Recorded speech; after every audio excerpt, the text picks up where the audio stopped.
टीकमगढ़ की आदर्श ग्राम पंचायत गोर में स्वच्छता का अभाव और ग्रामीणों की समस्याएं।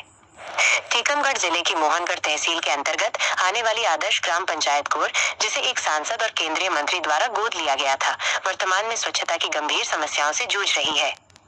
गांव में जगह जगह कचरे के ढेर लगे हुए हैं, जो स्वच्छता अभियान के तहत सरकार द्वारा हर ग्राम पंचायत को आवंटित लाखों रुपयों के बावजूद भी उठाए नहीं जा रहे हैं। ग्रामीणों का आरोप है कि ग्राम पंचायत के सचिव और सरपंच स्वच्छता अभियान के लिए आए लाखों रुपए निकाल लेते हैं, लेकिन कचरे को गांव से बाहर नहीं फेंकवाते। जब ग्रामीण इस अनियमितता का विरोध करते हैं, तो सरपंच प्रतिनिधि गोर द्वारा उन्हें जान से मारने की धमकी दी जाती है। पानी की किल्लत और दूषित पेयजल। स्वच्छता की समस्या के अलावा गांव में पानी की भी गंभीर किल्लत है। हटाओ मोहल्ले में टंकी से पानी नहीं आता है, जिसके कारण मोहल्ले वासियों को एक ही हैंडपंप से पानी भरना पड़ता है। इस हैंडपंप के पास भी अत्यधिक गंदगी फैली हुई है, जिससे मजबूरन ग्रामीणों को वही दूषित पानी पीना पड़ रहा है।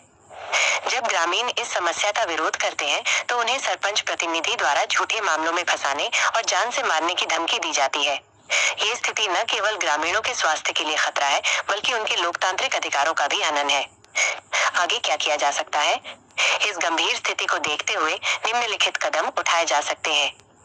उच्च स्तरीय जांच। जिला प्रशासन और संबंधित विभाग को ग्राम पंचायत गोर में स्वच्छता अभियान के तहत हुए खर्चों और कचरा प्रबंधन की स्थिति की तत्काल और निष्पक्ष जांच करनी चाहिए। सरपंच और सचिव के खिलाफ कार्रवाई। यदि आरोप सही पाए जाते हैं, तो ग्राम पंचायत के सचिव और सरपंच के खिलाफ कड़ी कानूनी कार्रवाई की जानी चाहिए। पेयजल समस्या का समाधान। हटाओ मोहल्ले में पानी की टंकी से नियमित जलापूर्ति सुनिश्चित करने के लिए तुरंत कदम उठाए जाने चाहिए और हैंडपंप के आसपास की गंदगी को साफ करवाया जाना चाहिए। ग्रामीणों को सुरक्षा। ग्रामीणों को सरपंच प्रतिनिधि द्वारा दी जा रही धमकियों से सुरक्षा प्रदान की जानी चाहिए और उनके विरोध करने के अधिकार का सम्मान किया जाना चाहिए। यह आवश्यक है कि संबंधित अधिकारी इस मामले को गंभीरता से लें और ग्राम पंचायत गोर के निवासियों को स्वच्छ वातावरण और सुरक्षित पेयजल उपलब्ध कराने के लिए तत्काल कार्रवाई करें। क्या आप इस हाँ।